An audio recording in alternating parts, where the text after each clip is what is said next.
So a common concern that I hear a lot of my students say is that can they actually contribute in meetings spontaneously without always having to rehearse beforehand? Is that possible though?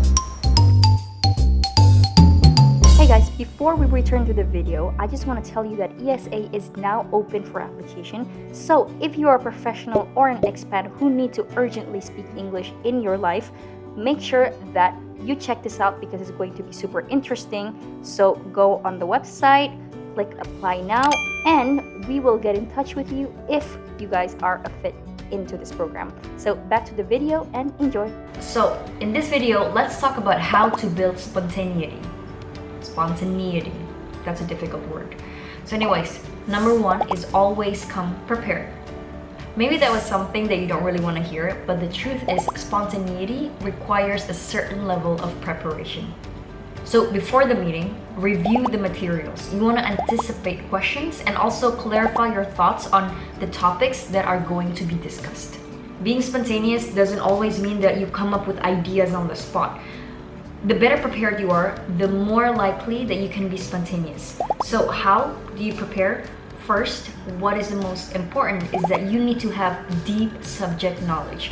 You actually need to know what you're talking about. You have to know your materials. So, to prepare better, before the meeting, you make sure that you know the subject that is being talked about. If you have some, thoughts in your head, try to organize that. You may want to write it down on a piece of paper or on your phone to know the main points that you want to contribute. And also you want to think about questions or topics that may come up during the meeting. So when you have all these questions answered, it's a lot easier for you to speak up without hesitating. And also, other than having deep subject knowledge, you also want to know what is expected of you in the meeting. What is your role in the meeting? So you want to come to the meeting knowing what your role is. Are you there to offer insights? Or are you there to give feedback? Are you there to present, maybe because you are maybe the expert in the team?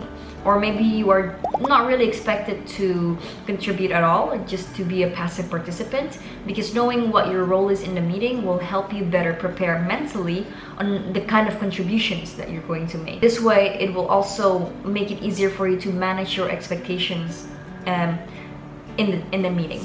So let's say you've got number one down, you are prepared. Number two, you want to start small. In meetings, you can lower the bar for yourself. You don't always have to start with contributing long, complex, complicated ideas. Sometimes you can even just start small. So contributing something small could look like, let's say, agreeing to a point that has been stated, or besides agreeing, also adding your own thought about this certain idea. Or if you don't have anything to add, you can simply ask questions, but ask good questions. In order to ask good questions, you want to listen very well in the meeting. So keep that in mind. Maybe you can say something like, "Oh, I agree with Jack. One thing I would add is that ... Or maybe you can start with a validating phrase like, "That's an interesting point. I would also like to add ... To start off, these kind of small contributions can help build momentum and also warms you up a little bit. So once you've warmed up, you feel a little bit more at ease, and it would be much easier to contribute later on if you feel like you have already said something. Number three, trust your knowledge. So this is related to the first point that I said. If, let's say, you are very well prepared, you have very deep subject knowledge, you want to trust yourself, you want to have confidence that you have valuable things to say. At this point, if you do believe that you have valuable things to say, to contribute, what needs to be fixed is the way you think about yourself. Instead of thinking, "I can't contribute because my English is not good enough," shift it to, "I have valuable things to say and people are going to get value from it. People are going to want to hear my insights because, I'm very knowledgeable in this." So this has something to do with shifting your perspective.